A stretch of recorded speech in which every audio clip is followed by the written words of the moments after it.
ज़्यादा बड़ा वीडियो नहीं हो दोस्तों, ये आप देख रहे हैं परिभाषाएं लिखा हुआ है।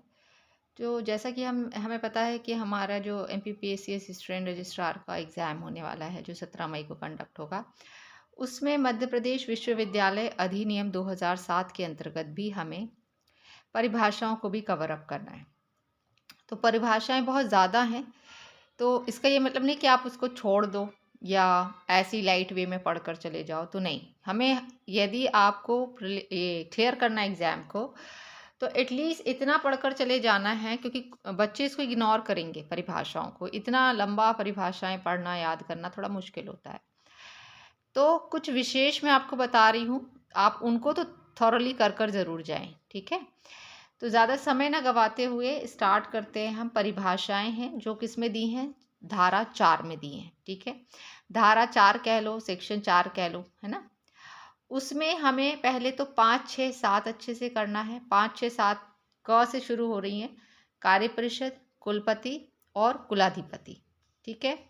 ये 3 आपको पता होने चाहिए। कार्य परिषद के बारे में किसने बताया गया है, तो सेक्शन 4 के सबसेक्शन 5 में 4, 6, 7 कार्य परिषद, कुलपति, कुलाधिपति। ये क्लियर है, 5, 6, 7, ठीक है। उसके बाद आपको 8 को छोड़ देना है। उसके बाद यदि पूछा जाए कि परिनियमों, अध्यादेशों और विनिमयों से जो विनिमय हैं, उनके बारे में परिभाषा जो है वो कहाँ दी गई है, तो जैसा मैं आपको याद करवा देती हूँ। ये कितने हैं, 1, 2, 3 है। 3 का स्क्वायर करेंगे तो कितना होगा, 9। तो 9 में है ये। परिनियम, अध्यादेश और विनिमय के बारे में किस में परिभाषित किया गया है, तो सेक्शन 3, मतलब 4 के सबसेक्शन 9 में, ठीक है।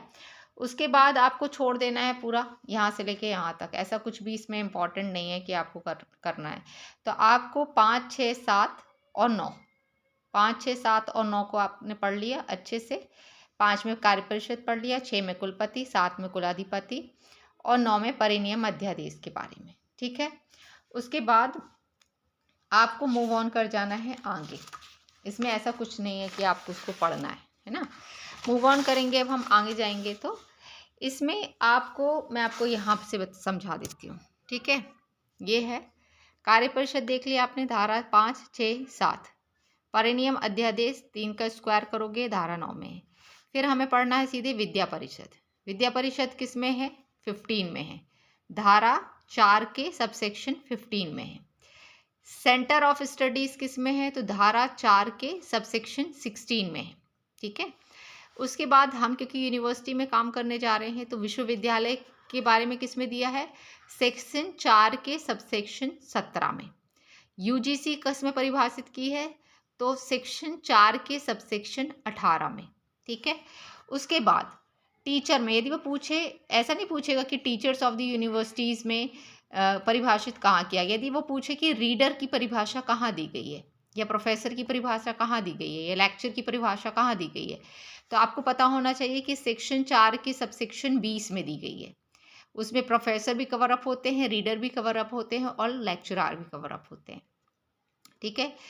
One of the most important is, यदि पूछा जाए कि ऑटोनोमस कॉलेज कहाँ परिभाषित है, तो सेक्शन 4 के सबसेक्शन 22 में। और अफिलिएटेड कॉलेज कहाँ पर परिभाषित है, तो सेक्शन 4 के सबसेक्शन 24 में। अब मैं आपको बता दूं कि प्रोफेसर, रीडर और जो लेक्चरर हैं, ये टीचर्स ऑफ द यूनिवर्सिटी में आएंगे।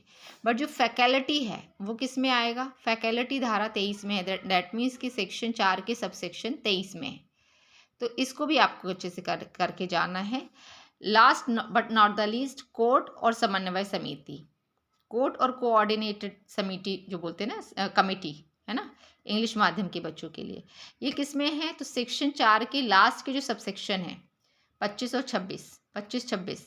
तो कोर्ट और समन्वय समिति के बारे में कहाँ परिभाषित किया गया है, तो सेक्शन 4 के सबसेक्शन 25 और 26 में। तो these are the most important की फैक्ट्स जो आपको परिभाषाओं में करने ही हैं, क्योंकि मेनली आप सिलेबस को यदि पढ़ेंगे अच्छे से तो उसमें सिर्फ इन्हीं सारी चीज़ों के बारे में है। तो यदि यही नहीं पता रहेगा बेसिक फैक्ट कि आपको किस में परिभाषित है, तो मुश्किल हो जाएगी। तो छोटा सा था, इसको एक बार नज़र भर कर देख लें या नोट डाउन कर लोगे ना, और रोज़ रिवाइज करोगे, तो आई डोंट थिंक सो कि बहुत ज़्यादा मुश्किल है। 1-2 दिन यदि रोज़ प्रैक्टिस करोगे ना, तो हो जाएगा। तो हमें छोटा से छोटा टॉपिक भी कवर अप करके जाना है, कुछ भी छोड़कर नहीं जाना है पेपर में। ठीक है, तो आज के लिए इतना ही। Thank you.